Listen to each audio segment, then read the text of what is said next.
Police کو ایک مرد اور 2 عورتوں کی تلاش تھی۔ پولیس کی نگاہوں سے بچنے کے لیے ہم نے یہ طریقہ کار اختیار کیا کہ میں آگے چلتا رہا اور تقریباً 20 گز پیچھے رتنا اور ششاوری چل رہی تھی۔ صبح میں نے جس پر کی باتیں بھی سنی تھی، اس نے پروت سنگھ کے گھر سے نکلتے ہوئے دھمکی دی تھی کہ لونڈیا کو نہیں چھوڑے گا۔ اس کا اشارہ غالباً ششاوری کی طرف تھا، کیونکہ رات کو اس نے ہاتھ بھی ششاوری پر ڈالنے کی کوشش کی تھی۔ مجھے یقین تھا کہ موقع پا کر وہ کوئی نہ کوئی حرکت ضرور کرے گا۔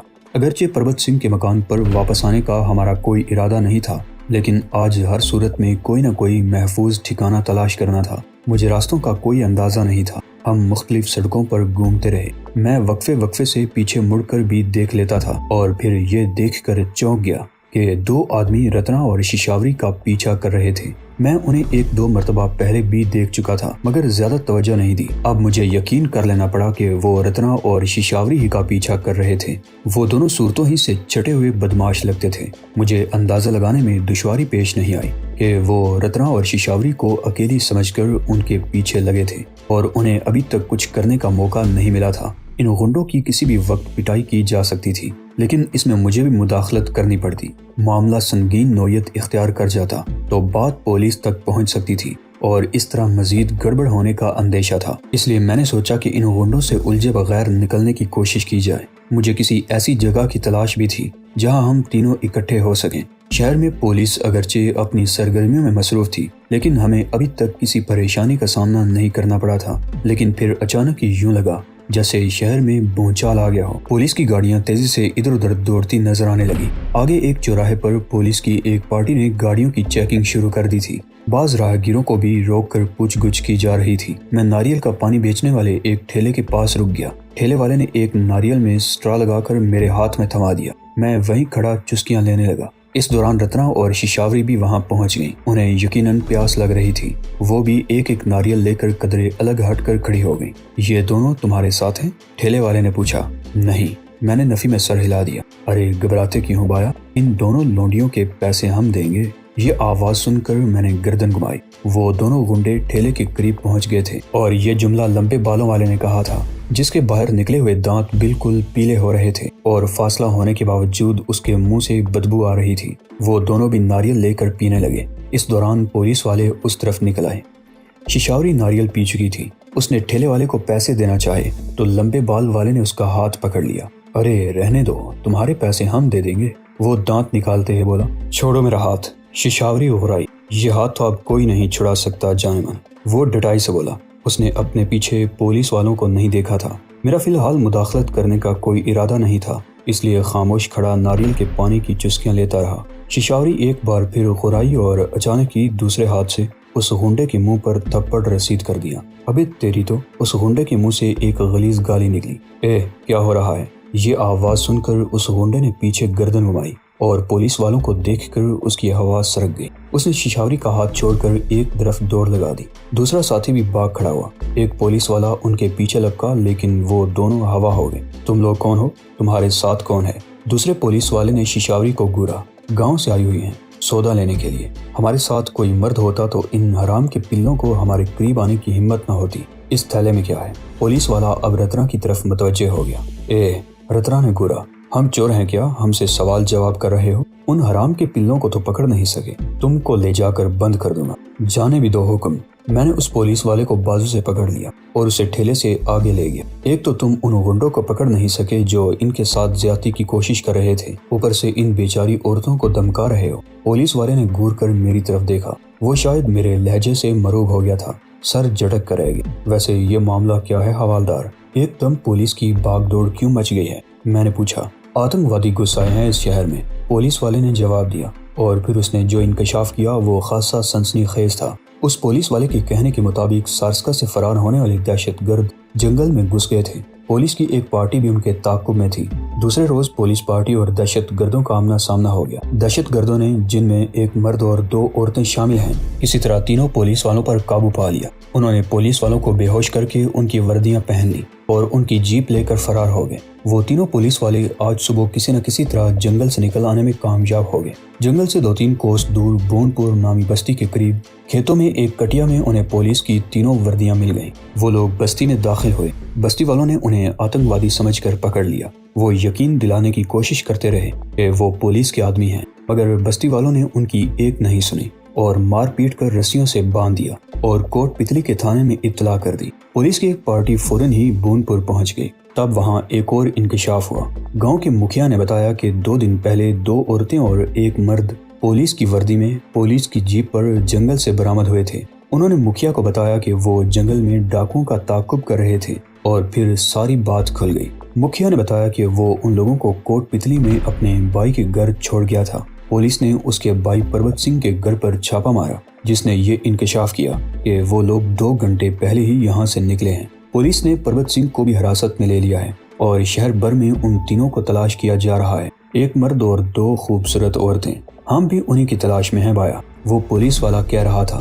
ہم کا مل جائیں تو اپنی قسمت بدل جاوے گی، پر اپنی قسمت ایسی کہاں، بعض اوقات قسمت کی دیوی قریب سے آ کر گزر جاتی ہے۔ میں نے اس کے خاموش ہونے پر کہا، ہو سکتا ہے وہ لوگ تمہارے آس پاس ہی کہیں موجود ہوں اور تم انہیں نہ پہچان سکتے ہو۔ ہاں یہ بھی ٹھیک ہے۔ پولیس والے نے گہرا سانس لیا اور اس طرف چلا گیا جس طرف اس کا ساتھی غنڈوں کے پیچھے گیا تھا۔ میں نے رتنا اور ششاوری کو اشارہ کیا اور پھر ہم تینوں اکٹھے ہی ایک طرف چل پڑے۔ ٹھیلے والا مانی خیز نظروں سے ہماری طرف دیکھ رہا تھا۔ اگلے موڑ پر پہنچ کر میں نے پیچھے مڑ کر دیکھا، وہ دونوں پولیس والے واپس آ کر ٹھیلے والے سے کچھ پوچھ رہے تھے اور ٹھیلے والا انہیں اشارہ کرتے ہوئے کچھ بتا رہا تھا۔ پھوٹ لو یہاں سے، میں نے مڑتے ہوئے کہا۔ انہیں شبہ ہو گیا ہے، وہ ٹھیلے والے سے ہمارے بارے میں پوچھ رہا ہے۔ ہم تینوں تیز تیز چلتے ہوئے ایک تنگ سی گلی میں داخل ہو گئے اور پھر مختلف گلیوں میں گھومتے ہوئے لبے سڑک اس چھوٹے سے میدان میں پہنچ گئے جہاں مچھلی منڈی لگی ہوئی تھی۔ 2 روز پہلے مکھیا ہمیں سب سے پہلے یہیں لے کر آیا تھا اور بیوپاری سے مچھلیوں کا سودا کرنے کے بعد پربت سنگھ کی طرف گئے تھے۔ گھاس پھوس کے چھپر اور ترپالوں وغیرہ کے سائبان تھے جن کے نیچے تختوں پر دکانیں لگی ہوئی تھی۔ صبح بھی یہاں مال آتا تھا، دوپہر تک منڈی لگی رہتی تھی۔ عام گاہکوں کے لیے تو دکانیں دن بھر لگی رہتی تھی اور شہر کے مختلف علاقوں کے لوگ تازہ مچھلی خریدنے کے لیے یہاں آتے تھے۔ دکانوں کی 3-4 گلیاں سی بن گئی تھی۔ یہاں خاصا رش تھا۔ مچھلی کی بو سے دماغ پھٹا جا رہا تھا۔ ہم تینوں لوگوں کے بیچ میں سے راستہ بناتے ہوئے چلتے رہے۔ میرا خیال تھا کہ ہم مچھلی منڈی کی دوسری طرف نکل کر کسی اور علاقے میں نکل جائیں گے۔ آگے گلیوں کا ایک چوراہا سا بن گیا تھا۔ میں وہاں سے سیدھا آگے نکل گیا۔ ابھی 2-3 قدم ہی بڑھا تھا کہ رتنا نے میرا ہاتھ پکڑ کر روک لیا۔ کیا بات ہے؟ میں نے سوالیہ نگاہوں سے اس کی طرف دیکھا۔ وہ ادھر دیکھو، اس نے دائیں طرف گلی میں اشارہ کیا۔ وہ سمترا ہے، وہ اس طرف نیلی ساڑی والی۔ نیلی ساڑی والی اس عورت کا رخ دوسری طرف تھا۔ شاید رتنا نے قریب سے گزرتے ہوئے اسے دیکھ لیا تھا۔ میں اپنی جگہ پر کھڑا رہا۔ وہ عورت جیسے ہی مڑی میری آنکھوں میں چمک ابھر آئی۔ وہ سمترا ہی تھی جس نے تنکوں کی ایک ٹوکری ہاتھ میں لٹکا رکھی تھی۔ میں تیز تیز قدم اٹھاتا ہوا اس کے قریب پہنچ گیا۔ مجھے اچانک ہی اپنے سامنے دیکھ کر ایک لمحہ کو اس کے چہرے کے تاثرات بدل گئے اور پھر دوسرے لمحہ اس کی آنکھوں میں بھی چمک ابھر آئی۔ اس نے ششاوری اور رتنا کی طرف دیکھا مگر زیادہ گرم جوشی کا اظہار نہیں کیا۔ میرے پیچھے پیچھے چلے آؤ، اس نے بڑبڑانے والے انداز میں کہا اور ٹوکری سنبھالے تیز تیز قدم اٹھاتی ہوئی ایک طرف چل پڑی۔ ہم بھی کچھ فاصلہ دے کر ایک دوسرے کے پیچھے چلتے رہے۔ مچھلی مارکیٹ کی پچھلی طرف کئی گاڑیاں کھڑی تھی۔ سمترا ایک سفید کار کے قریب رک گئی، پرس میں سے چابی نکال کر پہلے ڈرائیور سائیڈ کا دروازہ کھولا اور پھر اندر بیٹھ کر دوسرے دروازوں کی لاک ناپس بھی ہٹا دی۔ رتنا اور ششاوری پچھلی سیٹ پر بیٹھ گئیں اور میں آگے پیسنجرز سیٹ پر۔ سمترا نے انجن سٹارٹ کیا اور کار حرکت میں آ گئی۔ 2 دن پہلے یہ اطلاع پہنچی تھی کہ پاکستانی دہشت گرد پہلے جے پور اور پھر سارسکا سے فرار ہو گئے، جنگل میں داخل ہو چکا ہے، جس کے ساتھ 2 عورتیں بھی ہیں۔ پہلے تو یہ بتایا گیا کہ ایک عورت تو اس کی ساتھی ہے اور دوسری محکمہ سیاحت کی گائیڈ بھی، جسے یرغمال بنا لیا گیا ہے۔ لیکن اگلے روز یہ خبر آئی کہ وہ گائیڈ بھی ان کے ساتھ ملی ہوئی ہے اور فرار کا سارا منصوبہ اس نے تیار کیا تھا۔ جے پور اور سارسکا میں اس کے کچھ ساتھی پکڑے گئے۔ سمترا کہہ رہی تھی وہ کار کو کسی بڑی سڑک پر لانے کے بجائے گلیوں ہی گلیوں میں لے جا رہی تھی جہاں روکے جانے کا احتمال نہیں تھا۔ یہ خبر سن کر میں تو پریشان ہو گئی تھی۔ میرا خیال تھا کہ تم لوگ ہندوستان سے جا چکے ہوگے۔ بہرحال مجھے پریشانی اس بات پر تھی کہ اگر تم لوگ جنگل کے خونی درندوں سے بچ گئے تو پولیس کے ہاتھ لگ جاؤ گے، کیونکہ پولیس نے جنگل سے کوٹ پتلی کی طرف آنے والے تمام راستوں کی ناکہ بندی کر رکھی ہے۔ اور ابھی کچھ دیر پہلے ہی میں نے مچھلی منڈی مارکیٹ میں یہ خبر سنی ہے کہ تم لوگ اس شہر میں داخل ہو چکے ہو۔ ہم 2 دن پہلے یہاں آ گئے تھے۔ میں نے اس کے خاموش ہونے پر کہا، کل ہم نے تمہیں کار میں دیکھا تھا اور میں پکارتا رہا، تمہارے پیچھے بھی لپکا تھا لیکن تمہاری کار نکل چکی تھی۔ اوہ، کہاں دیکھا تھا؟